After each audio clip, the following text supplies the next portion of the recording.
Greetings, Stars fans. Welcome to the Two Brothers Mic'd Up show. If you don't know, we sit down, we'll have a game of NHL going on in the background for you to watch if you'd like, but we'll also bring you our discussions and our thoughts on the previous Dallas Stars game. Dallas Stars played in Game 64 of the season against the Detroit Red Wings. Stars lose in overtime 3-2. But as we start off each video, we go back to the last video, give up some predictions. Quinn, you had a score of 3-2 for Dallas and a 4-1 for Detroit. I had a 4-1 for Dallas and a 4-3 for Detroit. It looked like whoever was going to be the one that scores 4 wins the game, but no, it was actually the one who scored 3. Big talk over the past couple of days with the trade deadline coming and going.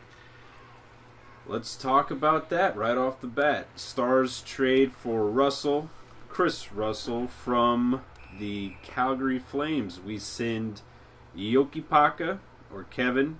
We send Brett Pollock. He has like 67 points in like 60 games or 67 games down in the minors, and then we give a conditional second round pick that could potentially turn into a first.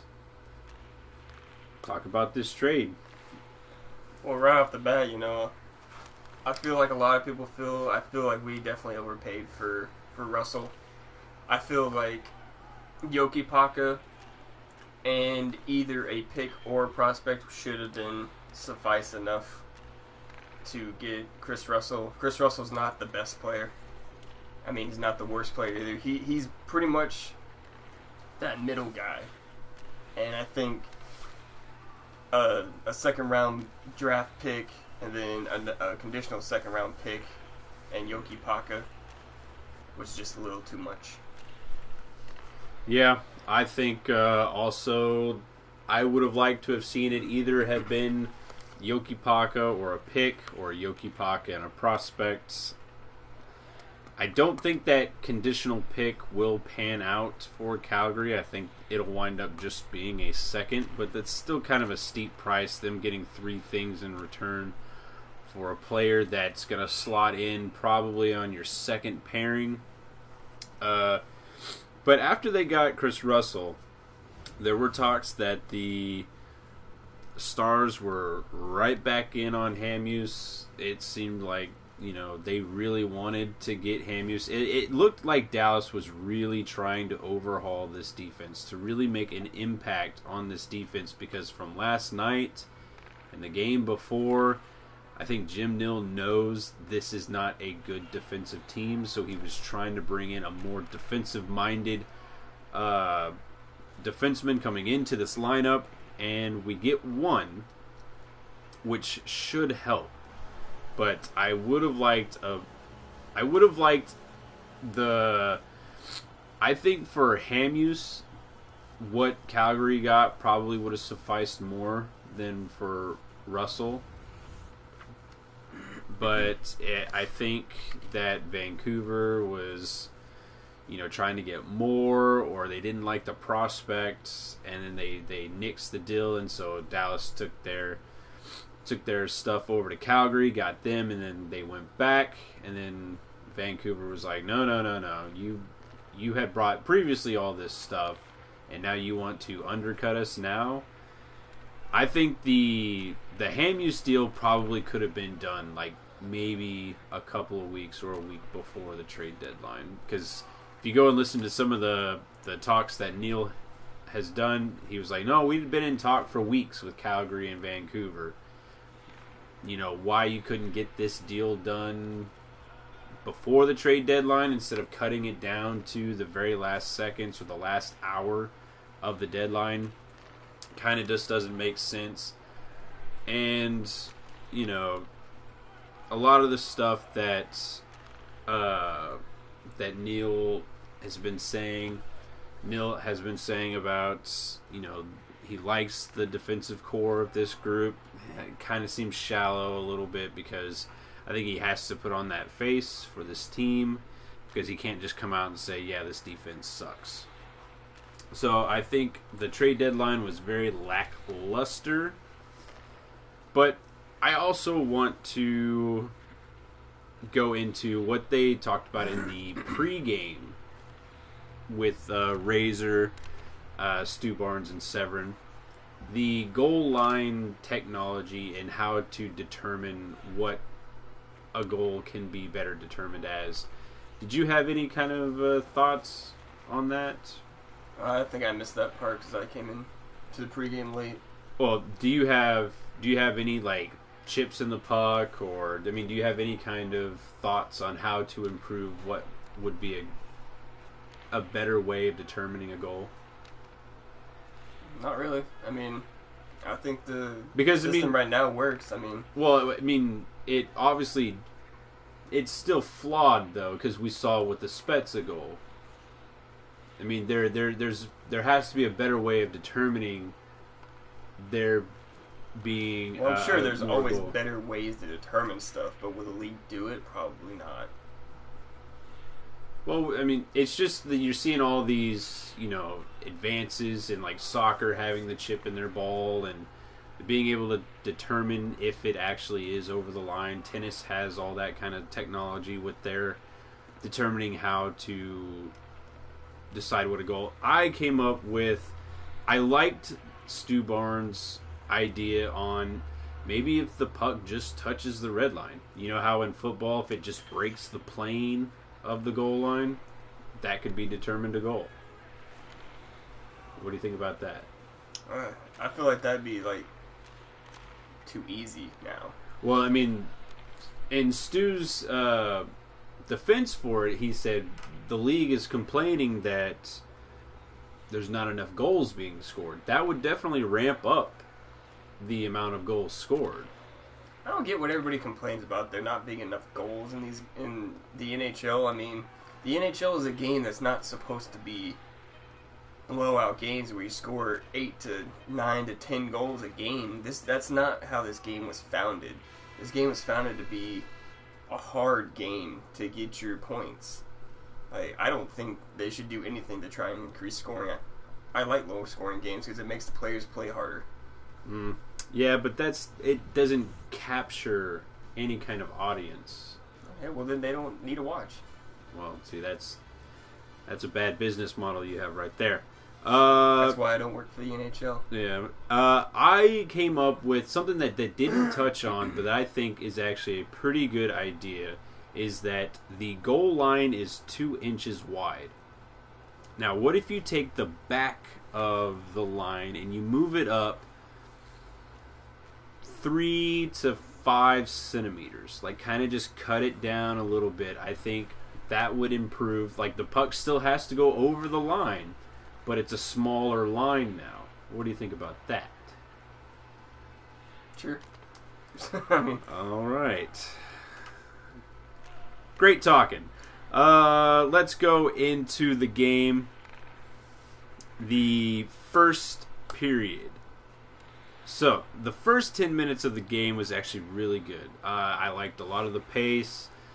You had the Detroit youngsters skating really hard. You had Dallas skating pretty hard. A lot of the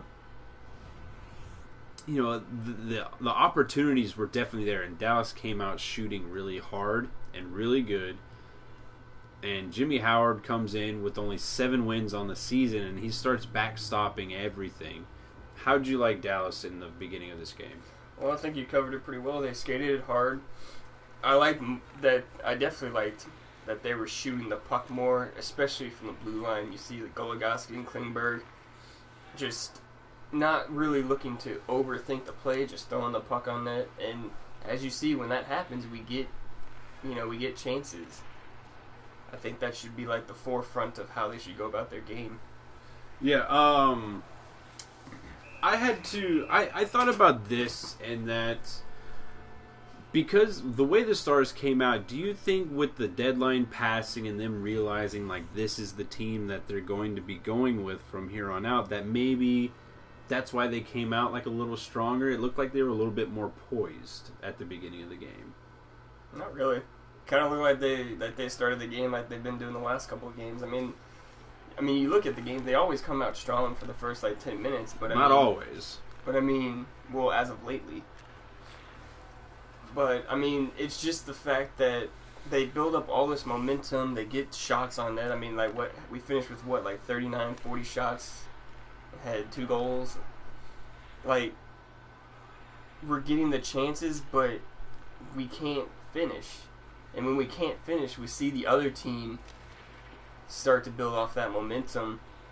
They score, and it seems like Dallas is just completely depleted of whatever care they had for the game. A little bit less in this game because you see them still fighting. You see them still hustling little bits. But, I mean, I think that's just becoming a problem with the Stars that they need to overcome.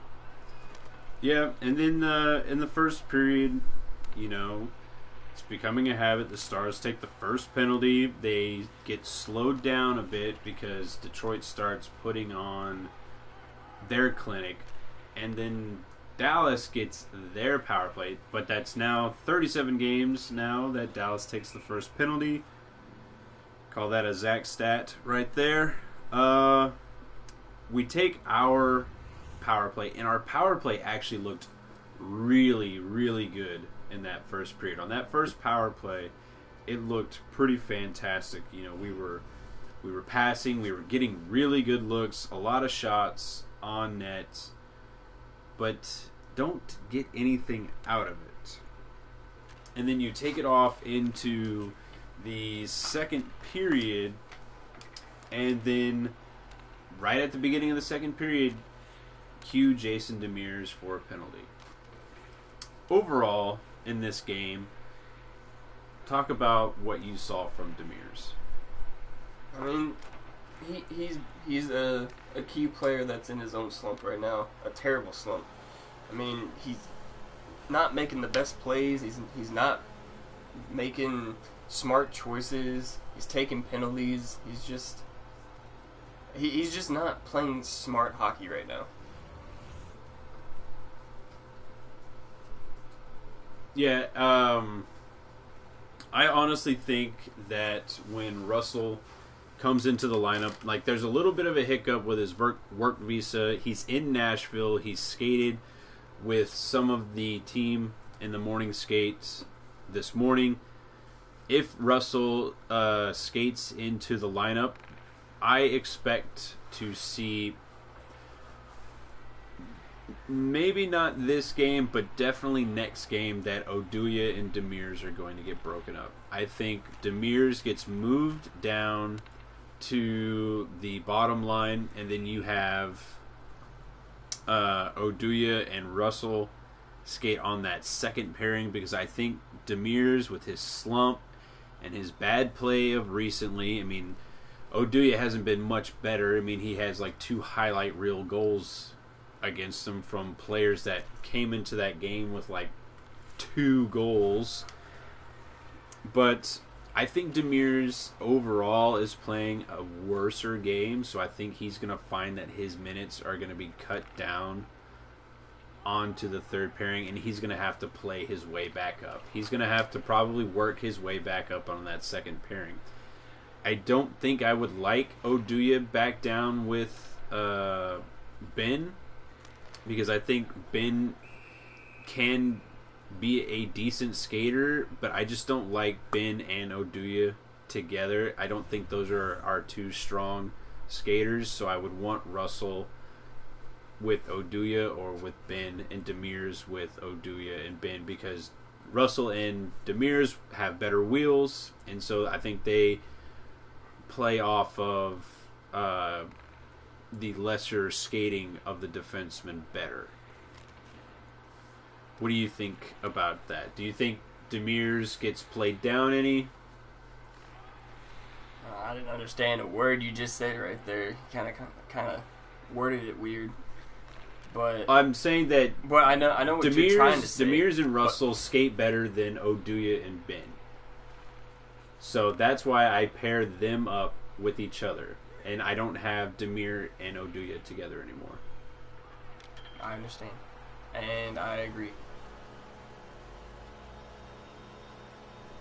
All right. Going into the second period, we see the Detroit Red Wings. They're youngsters. We see them start to capitalize. We see Athanasiou, but I think his name actually sounds like Happy to See You, the way everybody keeps saying it. He doesn't get picked up on the left side of the net. Everyone's kind of focusing in on the puck carrier. I think it's Nyquist that's coming in. And then 4 guys just get sucked right into the slot. The left winger is in the center place. Colton Sevier should be over on his wing, but he gets tracked back all the way with Nyquist. Foxa is on the right side. He's kind of out of the play. And then the puck goes right by Goligoski. He can't get a handle on it. And then it gets just kind of slammed into the net. After that goal, did you see Dallas kind of responding any? Or did you see that they kind of just started seeing Dallas playing Dallas Stars hockey as of late, that once they get a bad goal up against them, they kind of start withering down a bit? Oh, definitely the second part. It just seemed like they were just hanging their head, like they were playing that they've already lost the game. And a lot of people may say, "Oh, well, they still had hustle and they were still playing," but you can still have hustle and play bad. You make bad decisions when you hustle. You make bad decisions when you're trying to get the puck out. And like they're just shooting the puck out, trying to home run a pass to somebody, and not really looking where it's going. Yeah, it just the whole body language of the Stars just seems to start hating on themselves once they get down, or a bad luck call goes against them, or they get a goal put up against them. This team needs to start finding positivity in anything possible to keep them going, to keep their spirits up.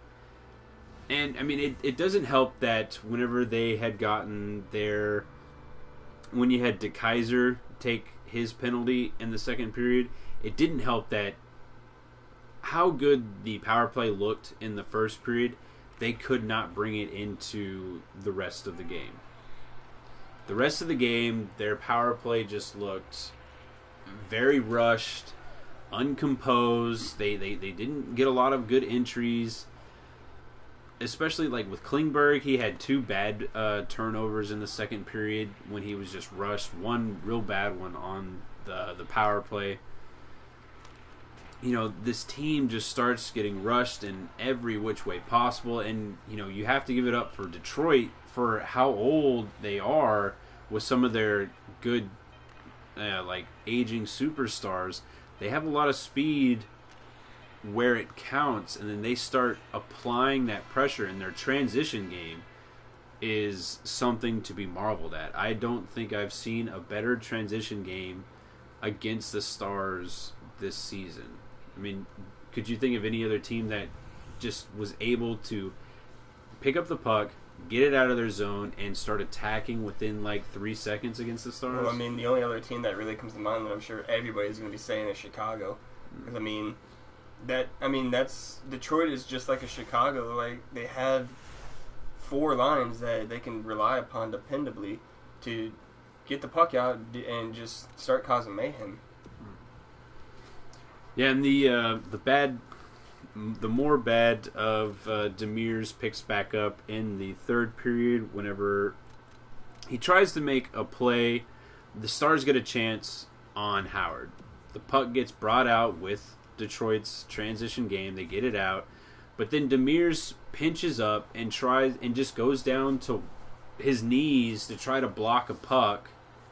And then all it does is get tapped behind him, and then it's a 2-on-1. What most people we'll see on that second goal is Oduya getting absolutely undressed. It's a highlight reel goal and everything like that. Yes. But go back and watch that goal and watch Sharp's hustle. He has none. If Sharp puts his head down and breaks into our zone, he doesn't even have to turn at all. At all. He just keeps skating straight, skates hard. He would be able to put pressure on Athanasiou to, not give up that goal. If Sharp skates in with just any inch or any will of any kind of speed, he's able to get there and help Oduya.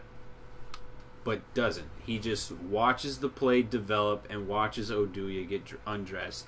Now, Oduya is not the only one, and Sharp's not the only one to blame. Demir's had a terrible call, and he's just unlucky right now. But Niemi, what was he thinking? I think as soon as he did the toe drag, I guess he thought as soon as he did that he was going to shoot it and didn't expect the full motion of the toe drag to backhand. He must not have anticipated that. But at that point, he's not anywhere close to the net. Like, why Niemi bit so hard on that, and there's still a defender between the Detroit skater and Niemi. Why he bit so hard on that? Do you have any other? He's just trying to come out, make the net seem as small as possible for the shot, like you said. Doesn't really seem like it's like he was in full mode. This guy is going to shoot, no doubts about it. And of course, most people, whenever they make a toe drag, unless you're an elite player, don't usually get it off that well.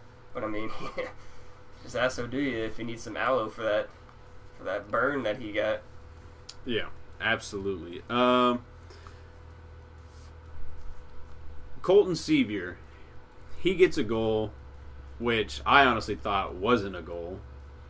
But then you go back to the game before that, whenever the Spezza goal, that wasn't a goal, I thought was a goal. You can't tell what a goal is anymore because honestly, it might not have been a full-on kicking motion, but he propels the puck with his legs, like full-on. Maybe his skates don't leave the ice, but that was a little sketch. So I could have seen Detroit being like, come on, really? That shouldn't be a goal. But then we have, after that undressing, we have it down to the wire with Fiddler's 8th goal. And we have that's been the key for the past couple of games, is that Dallas's depth is starting to wake up a bit. Everyone's getting their 6th, 7th, and 8th goal of the season, since our top line can't really do much. Ben's hit a couple of posts in the past couple of games. Sagan has scored. And then Spezza has gotten one. But, these guys are our lifeline to succeeding. And they're just not getting it done. Do you see that come down towards the stretch? Because after the deadline, there is a sprint to the playoffs. Do you see, hopefully, for the first line to start waking up and start taking control of these games like it did in the first half of the season? Or do you see like this team just kind of feels like it's just going to limp into the playoffs? I feel they're going to limp into the playoffs 100%. This team is not playing like they're excited to be going to the playoffs at all. They're playing like they're just trying to hold on for dear life and hope they don't get knocked out. Relatively, the Stars could miss the playoffs. Relatively, it is a possible chance if they lose every single game and, Minnesota and Colorado decide to win every single game from now on. Not likely to happen. But, if the Stars keep playing like this, they could potentially lose every freaking game. They're not scoring on their chances that they need to. They're not getting defense. They're not getting goaltending. They're just not getting anything right now. Yeah, the only bright side that I see that's happening right now is that our depth seems to be waking up and carrying the load, because you have Nichushkin playing great as of late, or greater than he has been playing. Sevier, Fiddler has... I could do without Fiddler, but it's nice seeing him cash in on that goal. This team is surviving. It's on like a lifeline right now from depth, and that's going to be the problem, because we need to start having Ben wake up. We need some more goals out of Hemsky. Eakin, we need Eakin to wake up and get some that aren't shorthanded or an empty net. I'd like to see more out of Roussel. But it's just the top line. Sharp, Ben, Sagan, those three guys, they just gotta wake up. Fiddler gets his 8th off of a good gutty goal. Charges to the net, puts a backhand on because it's Fiddler, and then follows it up, gets it in. We go to overtime. Key play out of overtime for you, what was it? The Yanmark penalty. That was the key. It wasn't the key for Dallas. It was the key for Detroit. But that is the one play that stands out among everything. Was it a penalty? No. No. Hell no. 100 times no. There is no way, with how small Yanmark is, that he has enough force to put on his offhand with a stick on his gloves to yank him off his feet like that. That was an embellished dive, and he got rewarded for it. Yeah. It's a very egregious embellishment. I am 100% confident in saying that's an embellishment, and the ref that called that penalty should be embarrassed that he called that, because that affected the game. Now, Dallas should not have been in that position. It should not have gone to overtime with the way Dallas was playing. They were getting shots on Howard. Howard is the player of the game. Again, a backup comes in. Do we count Jimmy Howard as a backup? Well, he's in the backup role now, and he only has 7 wins on the season. He's a backup.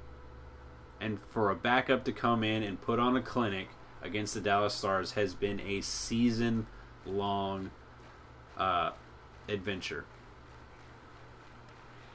Yanmark goes to the penalty box, and the Magic Man Datsuk buries the puck, because we don't know how to clear. Once again, Demir's backhand, no look pass right to Datsuk. Yeah, if you're gonna clear the puck, it goes back to the last game with Alexiak. If you're going to clear the puck, just do it. Put something on it. Don't give these little baby swipes at it.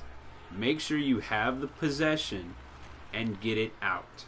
Doesn't matter if it's icing. That saves a goal. And you're in overtime. Take the icing. You're on the penalty kill, so you can ice it. But if you're going to clear it and just not look where you're throwing the puck and not even checking if there's an opposing player there, at least put 100% muscle on it.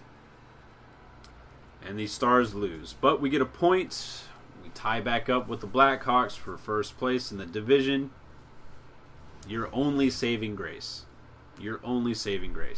is that it got to overtime. Let's go into the ratings. What'd you rate this one? D again. Right? This team just... I want to give this team a good rating. If a mediocre rating, like a C, but this team just does not deserve it. I went with a C-. I liked that the Stars outshot Detroit. I liked that they applied pressure. They had more takeaways. They had more face-off wins, which it kind of didn't look like that. But the glaring stats is the 18-6 giveaways. That's not a good game. So you get a C- because you hung in there, you tied it up late, and you got a point. You get the pity point, and then we move on, forget about it, move to Nashville, which is where we're going now to our predictions. What kind of predictions do you have for this game? This team makes it harder and harder to make predictions as this season has gone on. But I'll say if Dallas comes on top, it'll be, we'll say 3-2 for Dallas. And if Nashville comes on top, I think it'll be 4-2.